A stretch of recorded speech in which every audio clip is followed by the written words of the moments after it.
For 6 long years, the old Boy Scout camp lay silent beneath the creeping vines of the Cherokee woods. Its cabins had rotted, its trails overgrown, and its secrets buried deep under moss and rust. When a team of workers arrived in 2019 to clear the ruins, they thought they were simply dismantling what time had already claimed. But as the cutting torch bit through the lid of an old iron cooling tank, a foul, heavy air escaped a breath from the past. Inside lay the tangled remains of a human skeleton, darkened by years of decay, surrounded by scraps of fabric that had once been clothing. The men froze, the forest around them suddenly still. Within hours, police sealed the area, and whispers spread through the small Tennessee town. The name soon followed a name missing from the world for 6 years: Amanda Brown.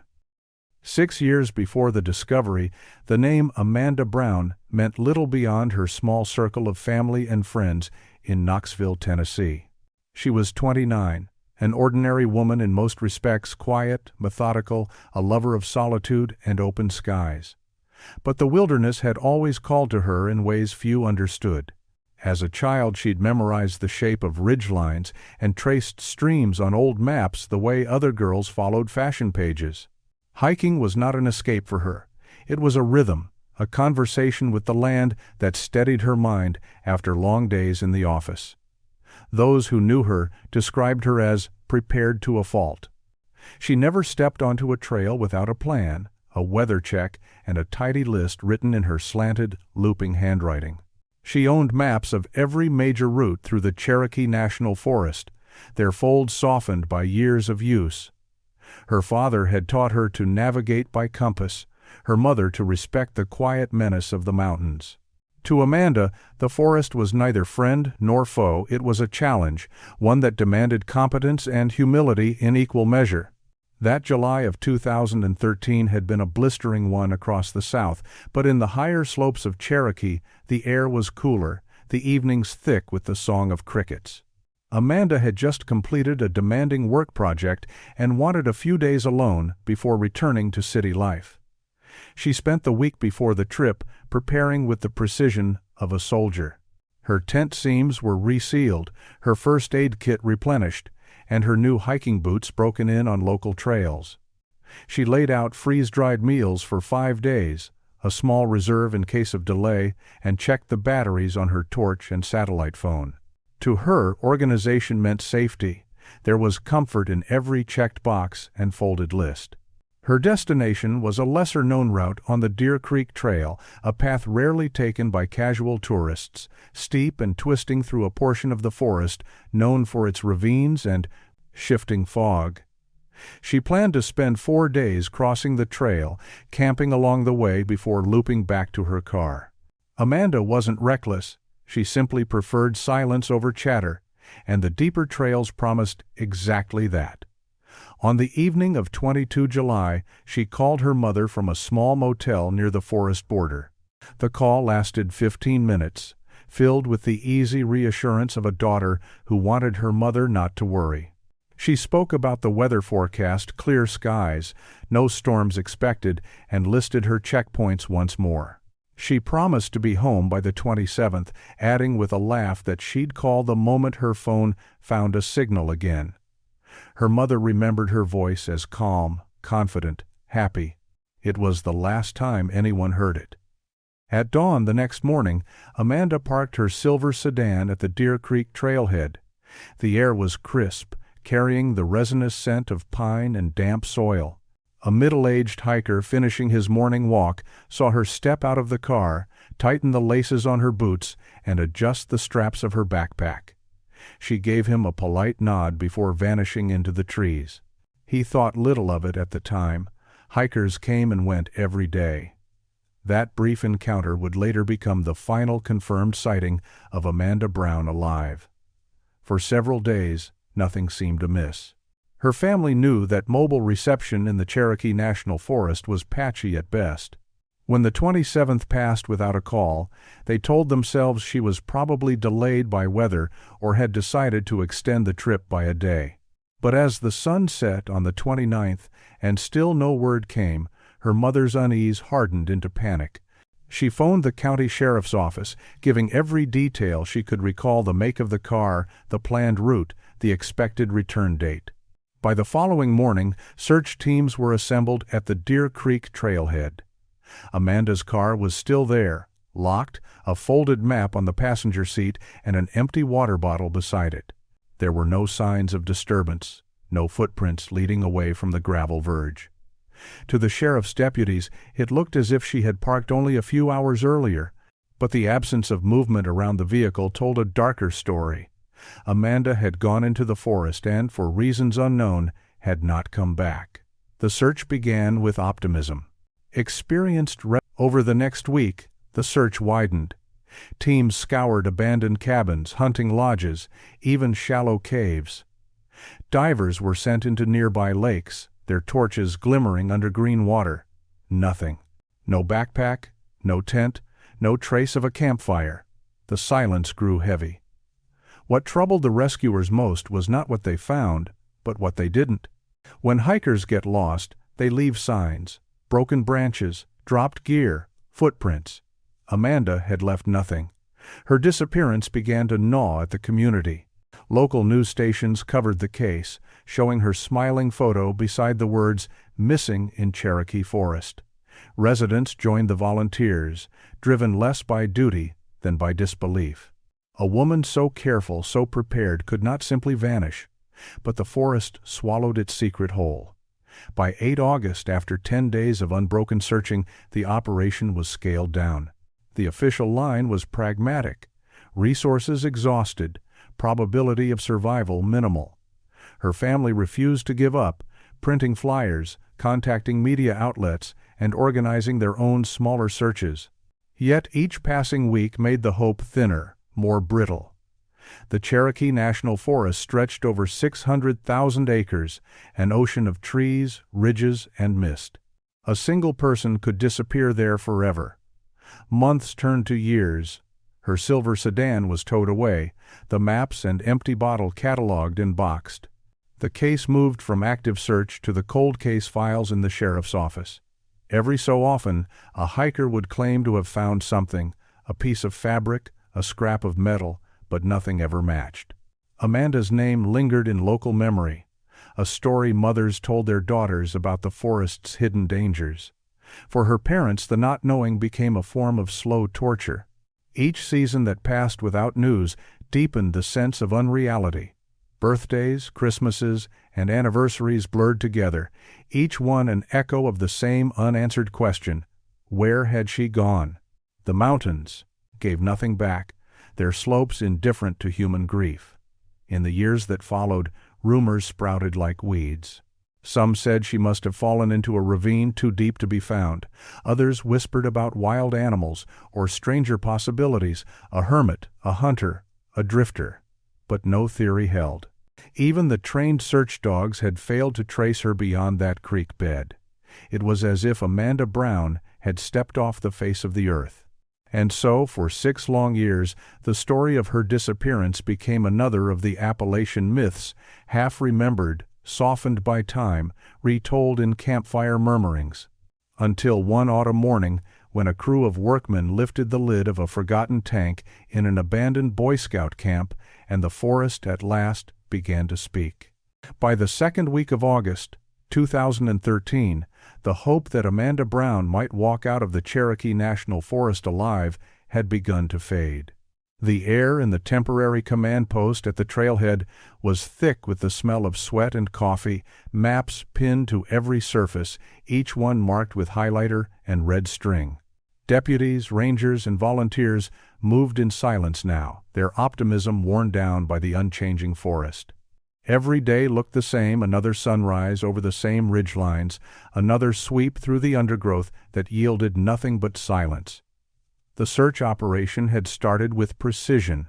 The sheriff's department had divided the forest into grids, assigning each team a square kilometer to cover. They used radios, whistles, and GPS devices to track progress. Dogs were rotated to prevent fatigue, and helicopters made low passes, their shadows flickering through the canopy. Yet no matter how many boots trampled the soil, the forest refused to give anything back.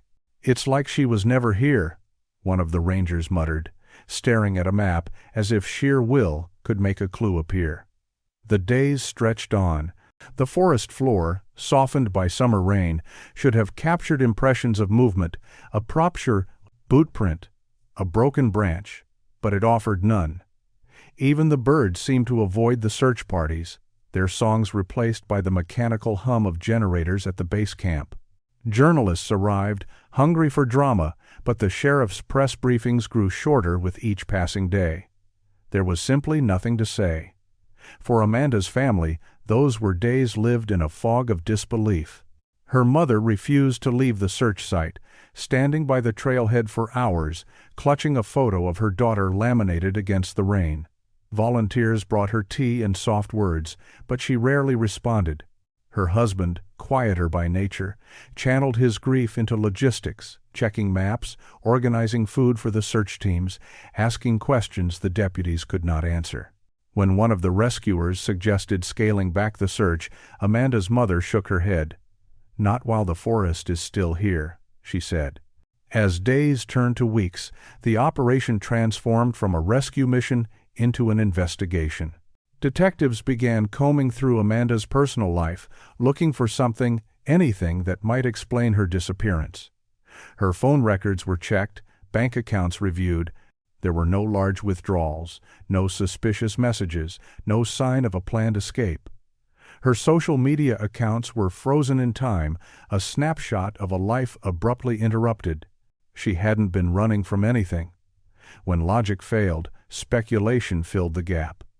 In the sheriff's office, theories multiplied like shadows at dusk. The first was the most straightforward: an accident. The forest was vast, and its slopes deceptive. A single misstep could send a hiker tumbling into a ravine too deep for searchers to reach. But the absence of any equipment, any trace. Then came the theory of voluntary disappearance, the idea that Amanda had chosen to vanish. Perhaps she had grown tired of her life, had staged a disappearance to start anew somewhere else. Detectives looked hard at this possibility, hoping for the tidy logic it promised. But her accounts remained untouched, her flat unrented, her passport unused. Friends described her as happy, stable, deeply connected to her family. "She wouldn't do that to her mum," one friend told a reporter, her eyes red from crying. The final, most unsettling theory was kidnapping and murder. Investigators considered the possibility that someone had intercepted Amanda along the trail. The abrupt loss of her scent suggested she might have left the ground entirely lifted into a vehicle or carried away, but that raised more questions than it answered. Who would have been driving deep into the forest that morning? The access roads were narrow, and no fresh tire tracks had been found. There were no reports of strangers in the area, no unusual activity. The theory lingered like a ghost, impossible to dismiss, impossible to prove. Meanwhile, the forest reclaimed the traces of human intrusion. The temporary paths carved by the searchers vanished beneath ferns, the echo of voices replaced once again by the rustle of leaves. When the official operation ended after 10 fruitless days, the news broke quietly, buried on page 3 of the local paper. The sheriff's office issued a brief statement. "Search efforts for Amanda Brown have been suspended pending new evidence." The decision felt like a betrayal to Amanda's family. They had imagined rescue, not retreat. Her mother continued to visit the trailhead each weekend, leaving flowers by the information board. She would stand there, staring into the darkness between the trees, as if waiting for her daughter to emerge. Months passed. Leads dried up. Detectives, bound by procedure, logged every call that came in: a rumor from a camper, a claimed sighting in another state, a hiker who thought he'd found a piece of clothing. Each one was followed up, each one dissolved into nothing. The case file grew thicker, but not deeper. Sometimes, one detective admitted later, it felt like we were chasing smoke. Winter came, sealing the ground in frost. The sheriff's team moved on to new cases. Amanda's name joined a database of the missing, one more among thousands whose stories ended not with closure, but with a blank space. Over time, the case slipped from public consciousness, surviving only as a whispered warning among hikers. Parents told their children to stay close to the trail, to never hike alone. "Remember that girl," they would say, "the one who vanished in the forest." Yet, for the detectives who had worked the case, something about it refused to rest. They had all searched those woods, had seen the expanse of green that seemed to stretch forever, but none could shake the unease that the forest itself was innocent. "Someone took her," one of them confided years later. "We just never found where they hid her." In the end, the Amanda Brown investigation became a symbol of absence, a case where every path led to nothing, every theory contradicted itself. The files sat in the sheriff's archives, gathering dust. A photograph of Amanda clipped to the front, with her bright, steady eyes staring out as if still waiting to be found. The coordinates of her last known location were scribbled on a yellow note: Deer Creek Trail, 2.3 miles in, Old Creek Bed. And that was where the story stayed frozen, in bureaucratic amber, another cold case. For 6 years the forest remained undisturbed, holding its silence. The world moved on. Families picnicked, new hikers came and went. But deep beneath the roots, in a forgotten corner of an abandoned camp, the truth waited patiently for time to uncover it. In the autumn of 2019, the land that had once been Camp Yahula lay silent beneath a thick quilt of ivy and fallen leaves. The wooden cabins leaned drunkenly under the weight of years, roofs sagged, windows gaped like hollow eyes. For nearly a decade, the place had been forgotten, swallowed by the forest that had once framed its laughter.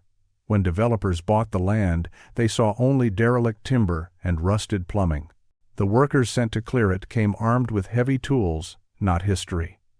None of them knew that beneath their boots lay the ending to a story that had haunted Tennessee for 6 long years. On the morning of 11 October, a small demolition crew arrived to dismantle what remained of the camp. The air was cool, the trees mottled with early signs of autumn. By mid-afternoon, the men had reduced the dining hall to splinters, loading debris into lorries bound for the scrapyard. Behind the ruined building, half buried in undergrowth, one of the workers noticed the curved outline of a large metal tank. It was thick with rust, its lid fused to the rim, the kind of industrial cooling container once used to store ice blocks before electricity became standard.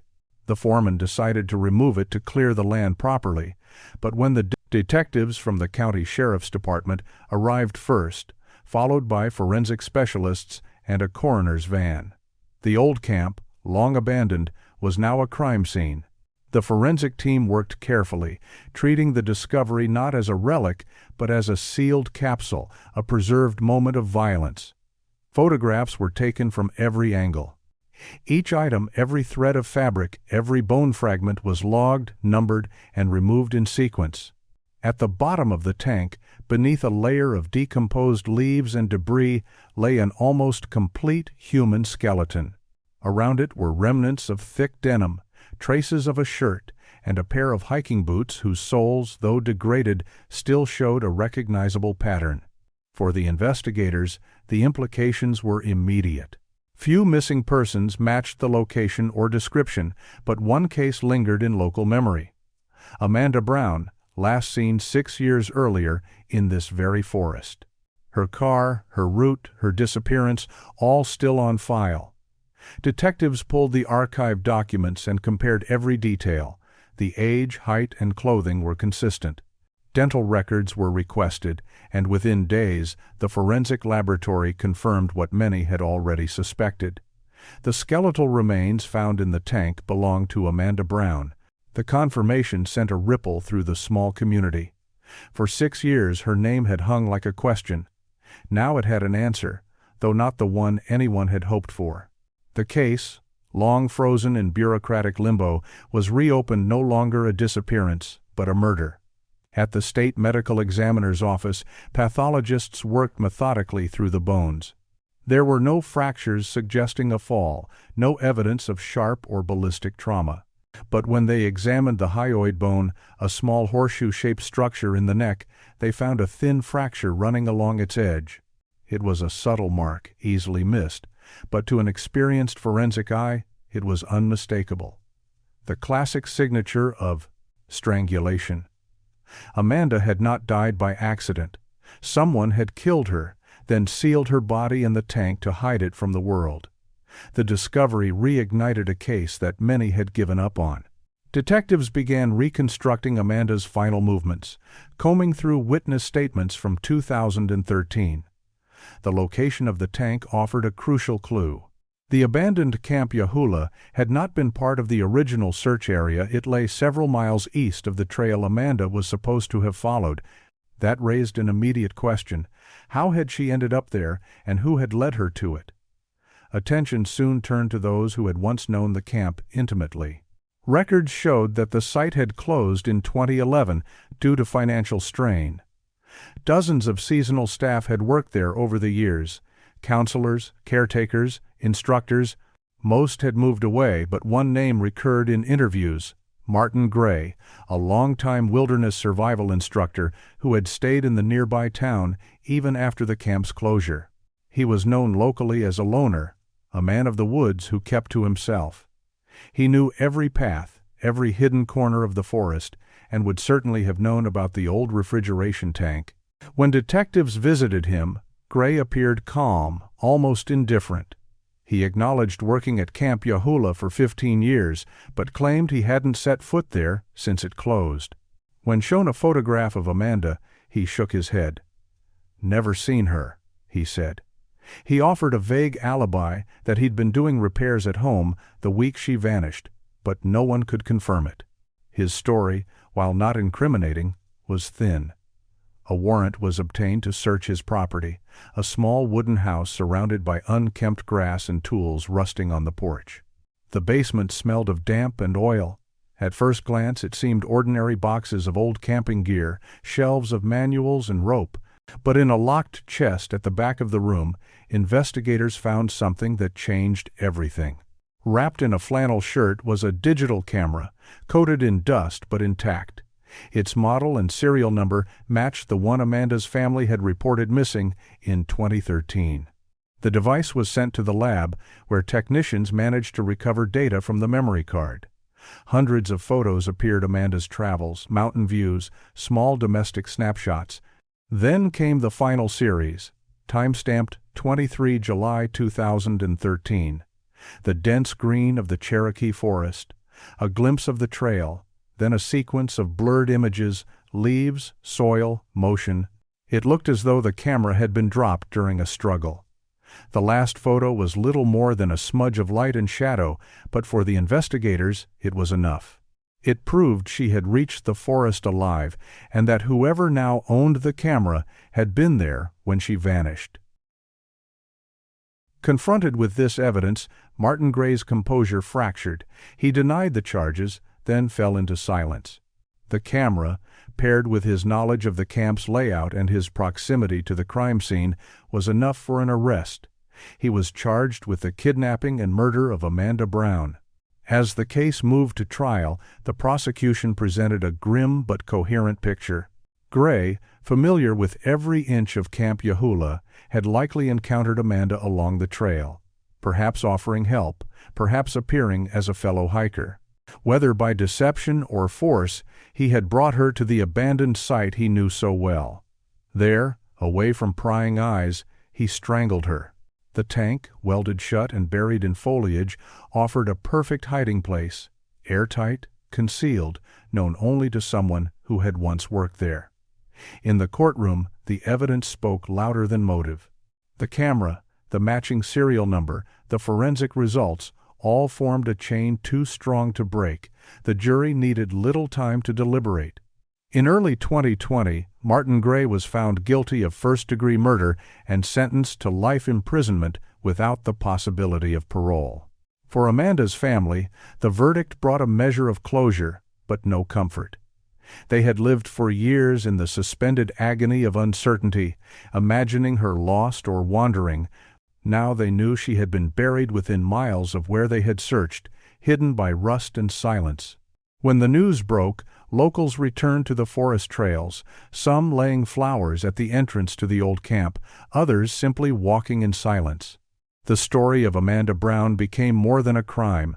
It was a reminder of how the wilderness, so loved for its beauty, could also serve as a keeper of secrets. For 6 years, the forest had kept its promise of silence until the day men with machines and cutting torches forced it to speak. And when it did, it spoke the truth.